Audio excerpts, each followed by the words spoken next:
what's up guys, mga kanyor, so welcome back sa aking YouTube channel. So ngayong araw ay pupunta naman po tayo sa isang breeder ng Asil Siamo dito sa part ng Carles Iloilo. Makulimlim pero wala namang masyadong ulan. Pupunta natin yung breeder sa DGK backyard breeder ng Asil Siamo at ipapadala po natin sa Masbate. So samahan nyo ako sa video nito. Let's go.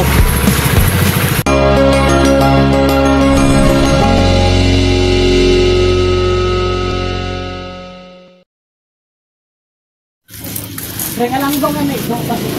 Bantay ka naman. Ha? Bantay ka naman ibang tagi. Oo.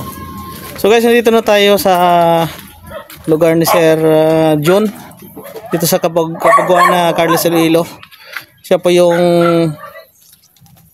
ito yung ring kung saan yung mga manok. Laban. Nagano ka mo? Nag-spar ka mo? Okay. 1,000. Siya po yung may-ari ng DGK Backyard Farm. Yan mga manok niya. So, kukuha tayo dito ng manok ngayon na papadala natin sa Masbate. Meron tayong buyer na subscriber din. So, ito yung manok na bibilhin. May contact tayo doon sa Masbate, si Sir Chris Berwila, ang kaibigan niya. So ito yung ano sir, ang lahi kanina sir? Ang lahi? Ano yung lahi? Super quality guys, ang ganda. So 5 months old. Asil Pakistani cross sa Pama IQ. So tatlo yung kukunin. Dalawa sa akin yung isa. Ito yung isa. Ano din Pakistani Asil din.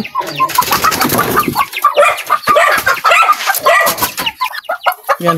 Ano sir, Pakistani Asil din. Pakistani Asil. Oo, Pakistani Asil. Pama, Pama. Oo, Pama. Hindi, anak pa yan, ng isa. Belgian Siamo. Yung isa na sabi mo? So, ito Belgian Siamo. Long tail siya no? Long tail? Oo, long tail Pama yan. Pama. Oo. Ito yung isa. Yan yung isa. Ano yan? Belgian Siamo? Cross sa ano? Sa Pama. Pama. Pama latang ko nito. Ganda ng details guys ang mukha niya. Sa ang haba ng paa. Wow. 5 months. 5 months pa lang. So may mga sisiw ka pa dito sir? May mga sisiw po wala na? Sisiw, wala na. Wala na sisiw. Ito na lang. So kasi yung si sir marami kasi siyang kakilala na bumibili din. So di ba sir may mga ano ka pa din kakilala din sa Gimaras? Yung kamag-anak mo. Oh. Shoutout mo yung mga kamag-anak mo sa Gimaras. Shoutout ko pala yung mga kapatid ko dyan.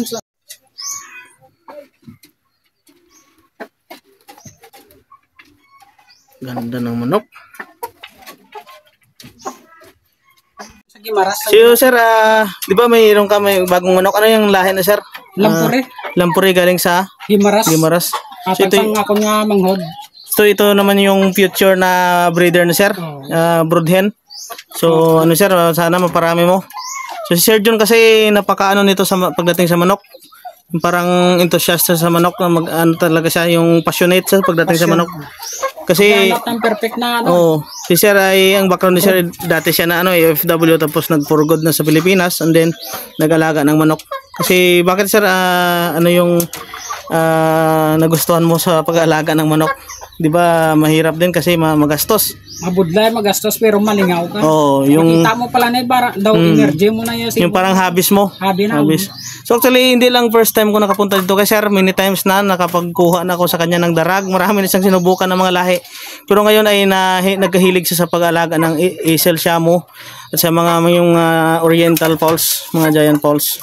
So wala ka pa sir bang available na mga dito maliban sa kukunin ko na 3 wala na. piraso wala na. Ubos na tanan dispose. So magbe-breed naman ulit. So ano yun na lang yung natira mo sir na ng mga breeders mo? Yung mga yan. Kagang sa 3 ang 2 pa nga pan sirtcom. Sirtcom. Gargula. Yung mga kanawayo hindi yun available. Ay hindi na, kuluaw na. Are kuluaw na ni karon. Yan oh. So ano yun yung lahi na sir? Pama. Laki no? 6 months? Mga 6 months na no? 6 months. Are ang ginakon ko sa bango. Gargula. Gargula yung lalaki. Kagang Shamu asal ng mga. Gapang itlog na na. Ganda ng mga, ganda ng ano, kulay. Basta pag Shamu talaga. Ganda. Dako ko sa ganyan sa sulog eh. So dati sir, may manok ko pa dito na ano, yung 8,000 yung bili mo na yung malaki, ano yun? Ang pama yun. So wala ka na, yung bumbasan mo, wala na? Wala. Wala na. Ando na, biyahe na sa Gimaras. Dito sa kabila, mga to, mga hulo. Bisaya. Bisaya. Native yan. Native pang ano na lang to, pang consume. Yan sa bilas ko, magabot na, magpuli. Tulahon niya na tanan.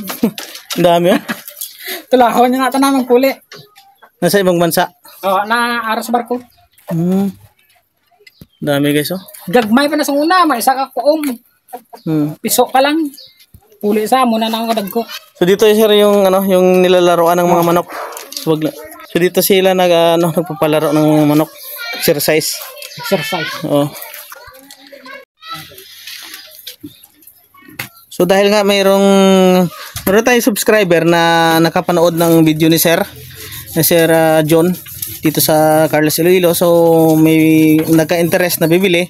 Meron tayong kukunin dito na ngayon mga kanyors na 5 months old, 3 piraso, 3 heads na manok na lahi ng Pama at saka Pakistani.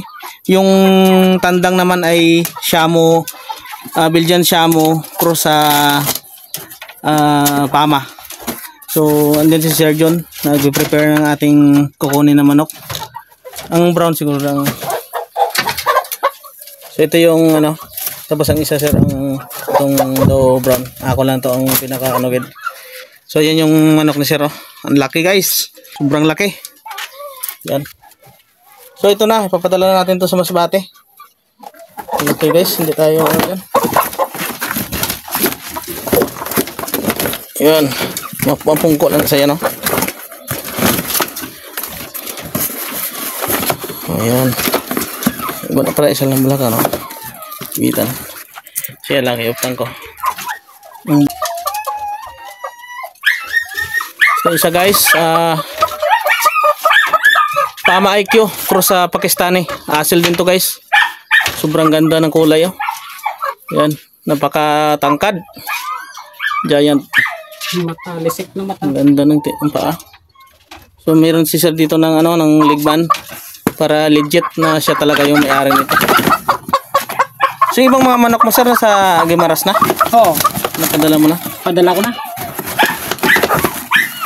Kasi sir lang naman dito yung breeder talaga na medyo close sa atin.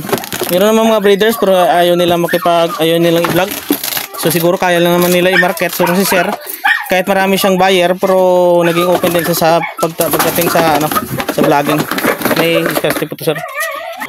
Guys, na dito po yung manok na ano namin, napak na namin, ipapadala namin sa Masbate. So ako ay nagpapasalamat din sa mga nanonood at mga nagko-comment sa mga videos namin ni Sir John sa DJK. So pwede niyo i-visit ang kanyang ano, bago na yung pangalan mo. Evilio Platigi Junior. Cristobal Platigi Junior. So junior din ako. So kanyors tayo, kanyors.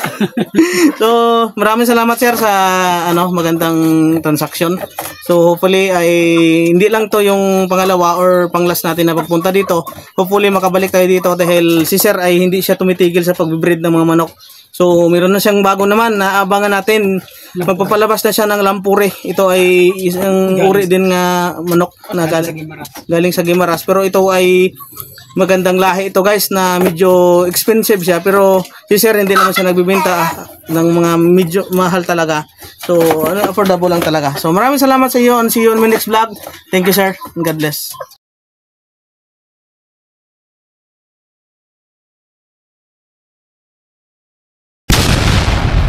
Nagbigay sa akin ng isang tier na Anong lahi ng manok? Do ba do boo boo. A boo ba do ba do boo boo ba do.